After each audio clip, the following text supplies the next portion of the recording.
मला लवकर जायचंय हा.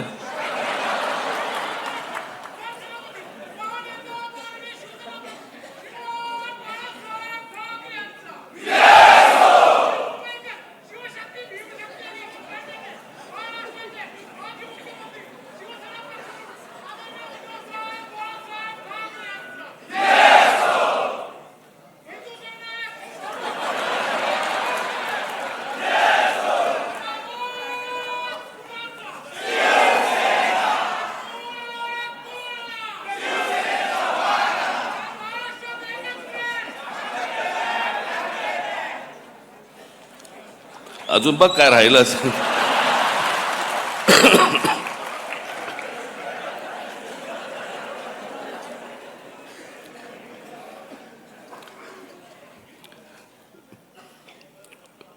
व्यासपीठावरती उपस्थित असलेले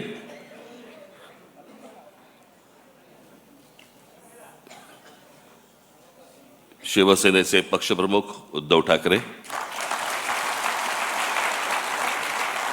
माझे मित्र आणि शिवसेनेचे नेते खासदार संजय राऊत, माझ्या जमलेल्या सर्व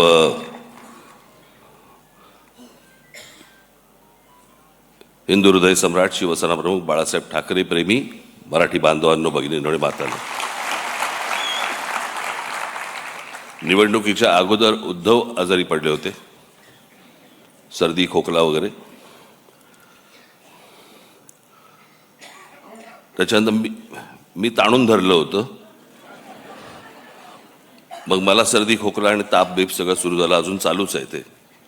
मी काल पण त्यांना म्हटलं होतं मी कसं, मला काय म्हटलं, मला फार बोलता नाही येणार कारण शब्दांवरचे अनुस्वार सर्दीमुळे गेलेत.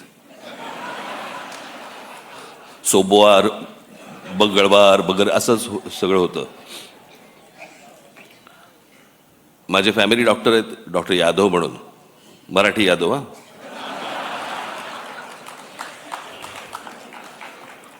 मग मी त्यांच्याकडनं औषधं घेतली आणि मी उद्धवना दिली. मी 2 दिवसात बरे झाले. मी औषध घेतोय त्यांच्याकडनं 6 दिवस झाले, अजून काही नाही. मी परवा दिवशी यांना फोन केला, म्हटलं माझ्या डॉक्टरनी पक्ष बदलला की काय आयला.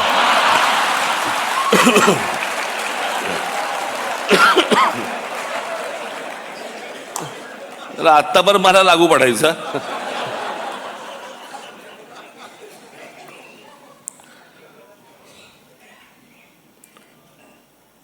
आज माननीय बाळासाहेबांचं जन्मशताब्दी वर्ष सुरू होत आहे. आज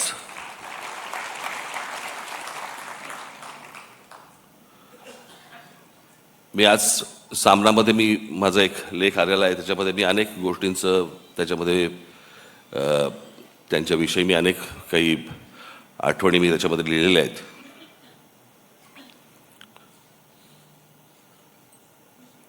खरं तर त्या व्यक्तीला कसं पाहायचं हे अनेकदा माझ्यासमोर, किंवा त्या व्यक्तीला कसं मांडायचं हे माझ्यासमोर अनेकदा प्रश्न उभे राहतात. काका म्हणून मांडायचं, व्यंगचित्रकार बाळासाहेब ठाकरे म्हणून मांडायचं, हिंदू हृदय सम्राट शिवसेना प्रमुख बाळासाहेब ठाकरे म्हणून मांडायचं, आणि त्यांच्यावरती बोलायचं म्हटलं तर मी तुम्हाला 100% सांगतो, मी आणि उद्धव आम्ही तुमच्याशी तासनतास बोलू शकतो. तासनतास. मी मागे त्यांच्यात एका तैलचित्राचं अनावरणाच्या वेळेला मी सांगितलं होतं की खूप किस्से असे आहेत त्यांचे मला सांगता पण नाही येणार. आणि न सांगण्याचं कारण म्हणजे भाषा. तुम्हाला माहीत नव्हते ते काय होते ते. तुम्हाला अनेकदा भाषणांमधून अशी छोटी छोटी झलक मिळाल्या होत्या.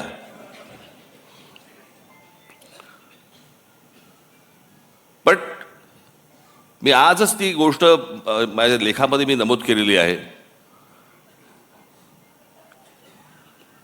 की लहानपणापासून आम्ही अनेक गोष्टी पाहिल्या म्हणजे त्यांना पाहत आलो.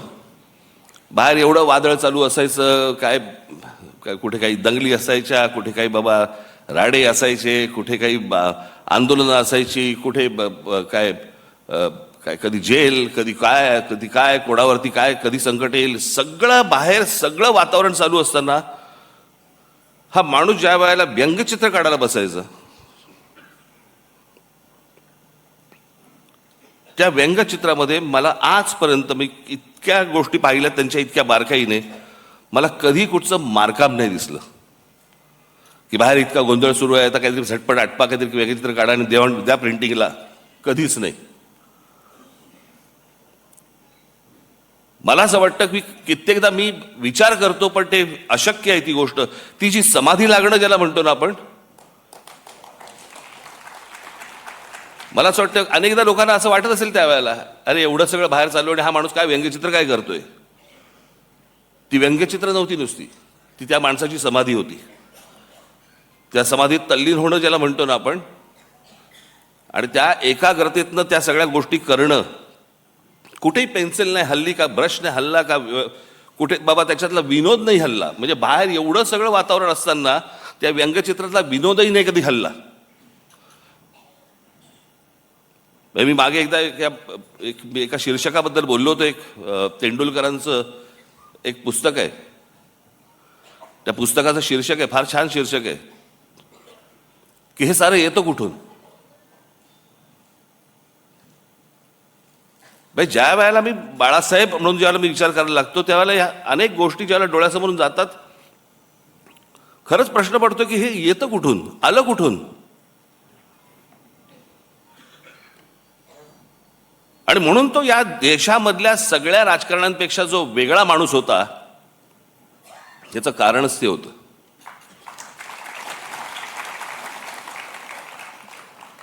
मी त्याच लेखात म्हटलं एवढं सगळं बाहेर वातावरण, सगळं राजकीय गोष्टी घडत असताना एक आर्टिस्ट, एक कलाकार त्याची कलाकृती सादर करतोय, कलाकृती काढतोय, त्याला एक आकार देतोय. जगात असा कोणताही चित्रकार, शिल्पकार, व्यंगचित्रकार असा कोणीही कलाकार झाला नाही की बाहेर स्वतःच्या बाबतीत अशा काहीतरी गोष्टी घडतायत आणि एक माणूस कला निर्माण करतोय. असा कोणताही आजपर्यंत आर्टिस्ट तयार झाला नाही, या जगात नसेल.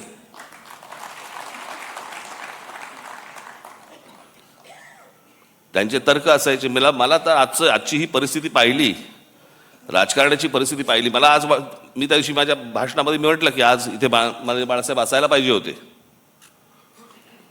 पण आज महाराष्ट्राची आणि देशाची जी राजकीय परिस्थिती निर्माण झालेली आहे, म्हणजे गुलामांचा बाजार.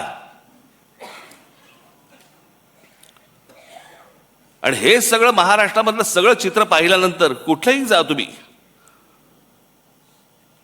हे सगळं चित्र पाहिल्यानंतर आज मला असं वाटतंय बाळासाहेब नाही आहेत ते बरं आहे.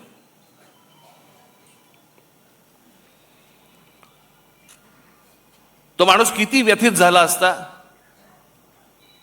त्या माणसाला काय त्रास झाला असता की हे सगळं चित्र आज जे महाराष्ट्रामध्ये उभं राहिलेलं दिसतंय समोर, की जसे ते पूर्वी 200-100 वर्षापूर्वी नाही का ते चावडीवरती उभे राहायचे आणि माणसांची लिलाव चालायचे, आज तसे महाराष्ट्रामध्ये लिलाव चालू आहेत.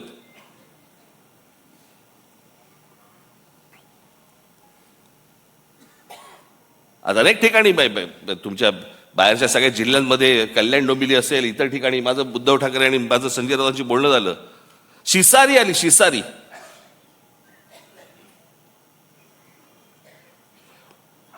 ज्याला व्यथित व्हायला म्हणतो ना आपण की काय चालू आहे, कुठे नेतोय आपण. आणि आज ही परिस्थिती पाहायला माननीय बाळासाहेब नाही ह्याच्यासारखी चांगली गोष्ट नाही. की तो माणूस आज हे सगळं बघायला नाहीये. तो पाहूच शकला नसता हे माणूस, की ज्या गोष्टी शून्यातनं उभ्या केल्या. आज तुम्ही बाहेरच्याही, तुम्ही बाकीच्या पक्षांमध्ये बघा, अनेक लोक तुम्हाला दिसतील की जे बाळासाहेबांनीच निर्माण केले होते.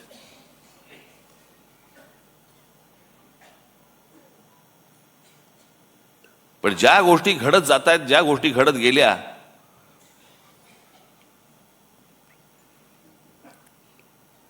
मी ज्यावेळेला बाहेर पडलो त्याच्या वेदना वेगळ्या होत्या. माझ्यासाठी पक्ष सोडणं नव्हतं, माझ्यासाठी घर सोडणं होतं.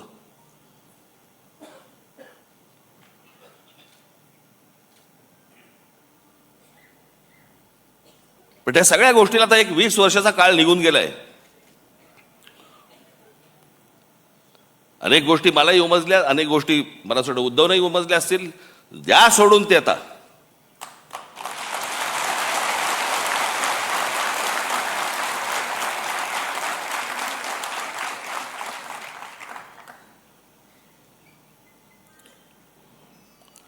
काय सकाळी गेल्यावरती साफ झालेली बरी असते.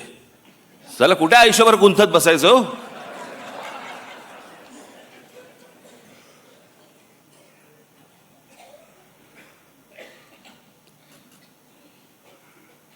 पण मला असं वाटतं की एकदा मी बाळासाहेब ठाकरे, मला एकदा ह्या विषयावर मला व्याख्यानच द्यायला आवडेल.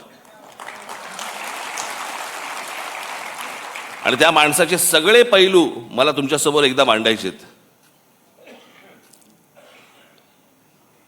म्हणजे ती जी आपण हत्तीची गोष्ट बोलतो ना, कोणाला शेपूट अशी वाटते, कोणाला कान अशी वाटतात, कोणाला सोंड अशी वाटते. बाळासाहेब ठाकरे तशी व्यक्ती होती. प्रत्येकाला वाटलं की हा माणूस असा आहे, प्रत्येकाला वाटलं हा असा आहे, असा आहे. तो माणूस कसा होता हे जगाला कळलंच नाही. आम्ही घरातले असून आम्हाला नाही कळलं, तुम्हाला कुठून कळणार.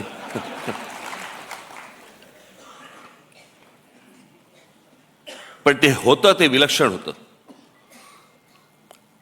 आज मी सामनामध्ये मी तर लेख लिहिलाच आहे, पण मी आज सकाळी माझं एक ट्विट केले. काही जणांनी ऐकलं असेल, काही जणांनी वाचलं असेल, काही जणांनी नसेल वाचलं. मला असं वाटतं की माझ्या बोलण्याची बोलणं थांबवायच्या अगोदर मी लिहिलेलं ते जे ट्विट आहे ती मी एकदा तुमच्यासमोर फक्त मला वाचून दाखवायचं आहे.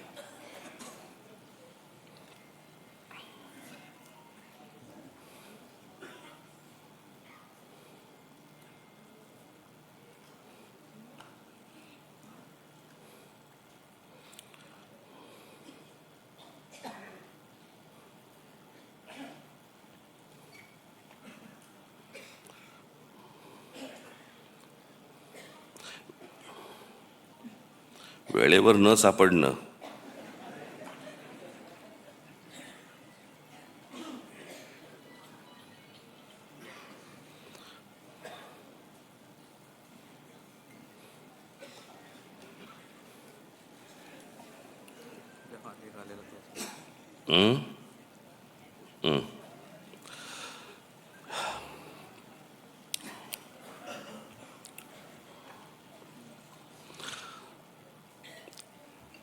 स्वर्गीय बाळासाहेबांची आज 100वी जयंती. इतिहासात जन्मशताब्दी वर्ष अनेकांची साजरी झाली आहेत आणि होतील देखील. पण एखादी व्यक्ती हयात नसताना देखील ती लोकांच्या स्मृतीत राहावी आणि त्या व्यक्तीने आज देखील एखाद्या प्रांताच्या राजकारणाला आणि समाजकारणाला आकार देत राहावं हे दुर्मिळ. हे फक्त बहुधा बाळासाहेबांच्या बाबतीत घडू शकतं. आणि म्हणूनच बाळासाहेब 100 वर्षांनीच काय, पण त्यांच्या द्विशतकी जन्मवर्षात देखील लोकांच्या स्मरणात राहतील याची मला पूर्ण खात्री आहे. फक्त तेव्हा मात्र बाळासाहेबांचं स्मरण करणारा मराठी माणूस हा दुभंगलेला, खचलेला, पिचलेला आणि अन्याय मुकाट्याने सहन करणारा नसावा. आज निष्ठा सहज विकल्या जातात, तत्व सहज फेकून दिली जातात आणि राजकारण हे पूर्ण व्यवहारी झालं आहे. आज राजकारणातलं हे यश, हे कुठले मुद्दे ऐरणीवर आणले, प्रांतिक भाषिक अस्मिता किती धगधगत ठेवली, यापेक्षा निवडणुकीच्या राजकारणात किती यश मिळालं आणि त्यासाठी काय क्लुप्त्या वापराव्या लागल्या आणि मोजलं जातं यावरच मोजलं जातं. बाळासाहेबांच्या काळात या असल्या अपेक्षांच्या फुटपट्ट्या नव्हत्या आणि असत्या तरी त्यांनी त्या झुगारून दिल्या असत्या. त्यांना स्वतःला सत्तेचं अप्रूप नव्हतं, पण सामान्य कार्यकर्त्याला सत्तेच्या पदावरती बसवण्याचं समाधान मात्र त्यांना मिळालं. सत्ता येते जाते. आजचे सत्ताधीश उद्या एखाद्या नामफलकापुरते राहतात, पण काही पिढ्या झपाटून टाकतील असा प्रभाव फार थोडे लोक टाकून जातात. हा प्रभाव हीच बाळासाहेबांची शक्ती राहिली, हाच त्यांचा वारसा राहिला. बाळासाहेब दूरदर्शी होते. त्यांचा दृष्टिकोन आजही सुसंगत वाटतो आणि भविष्यातही राहील. त्यामुळेच ते कालातीत राहतील. बाळासाहेबांसारखी प्रतिभा परत कधी बघायला मिळणार नाही. हे जितकं खरं आहे तितकंच बाळासाहेबांसारखं राजकारण करणं यापुढे कोणालाच जमणार नाही, हे देखील खरं आहे. पण त्यांच्या प्रतिमेला कुठेही धक्का लागणार नाही आणि त्यांनी मराठी भाषेसाठी, मराठी माणसांसाठी उभारलेला लढा हा मात्र धगधगत राहील, हे पाहणं बाळासाहेबांच्या पुढच्या पिढ्यांच्या हातात आहे आणि ते आम्ही नेटाने करू, हा आमचा मराठी माणसाला शब्द आहे. राजकारणात कधीतरी बाळासाहेबांना पण लवचिक भूमिका घ्यावी लागली, म्हणून त्यांचं मराठी माणसावरचं प्रेम तसूभरही कमी झालं नाही, उलट ते अधिक दृढ होत गेलं. हेच संस्कार आमच्यावर आहेत. मी एक शब्द आज पुन्हा देतो की आरपार बदललेल्या राजकारणात कधीतरी थोडी लवचिक भूमिका घेतली तरी ती माझ्या व्यक्तिगत फायद्यासाठी आणि स्वार्थासाठी कधीच नसेल. बाळासाहेबांचं मराठी भाषेवरती, मराठी प्रांतावरती आणि मराठी माणसावरती असलेलं जाज्वल्य प्रेम पाहून जी हजारो लाखो लोक त्यांच्यासोबत येत गेली, त्यातला मी पण एक आहे. त्यामुळे बाळासाहेब आणि मराठी या दोन शब्दांवरती माझी आणि माझ्या महाराष्ट्र सैनिकांची श्रद्धा, प्रेम तसूभरही कमी होणार नाही. स्वर्गीय बाळासाहेबांना श्रद्धांजली.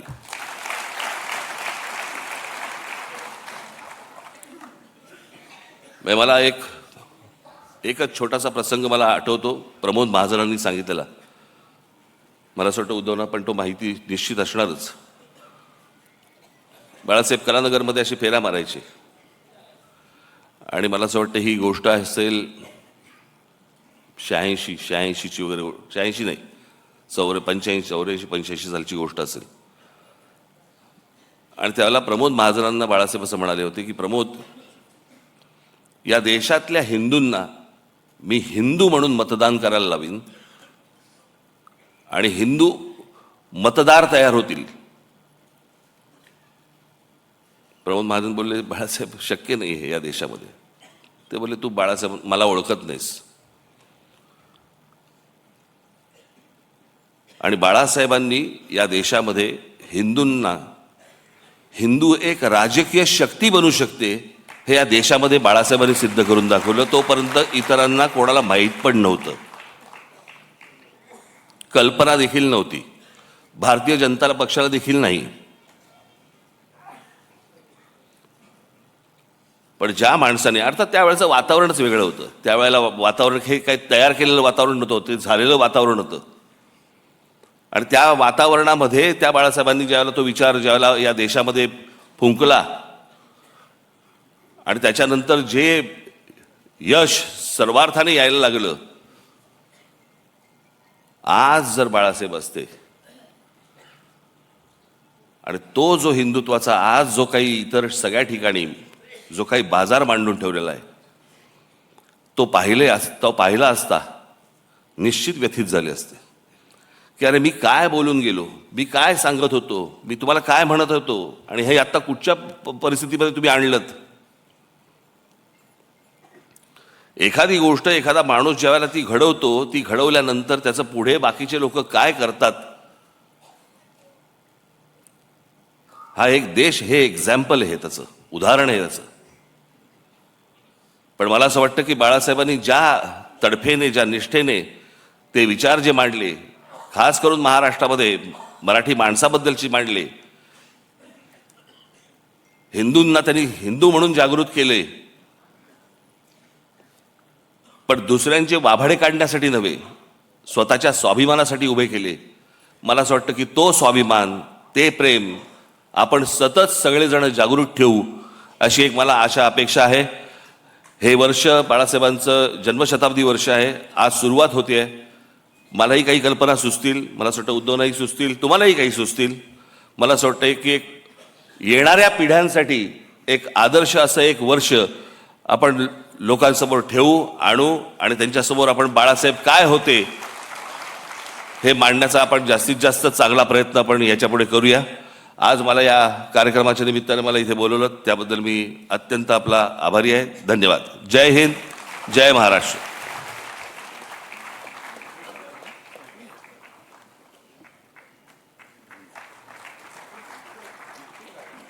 माझ्या मित्राच्या मुलीचा वाढदिवस आहे. तिला कळणार नाही, ती 1 वर्षाची आहे, पण मला जायला लागेल.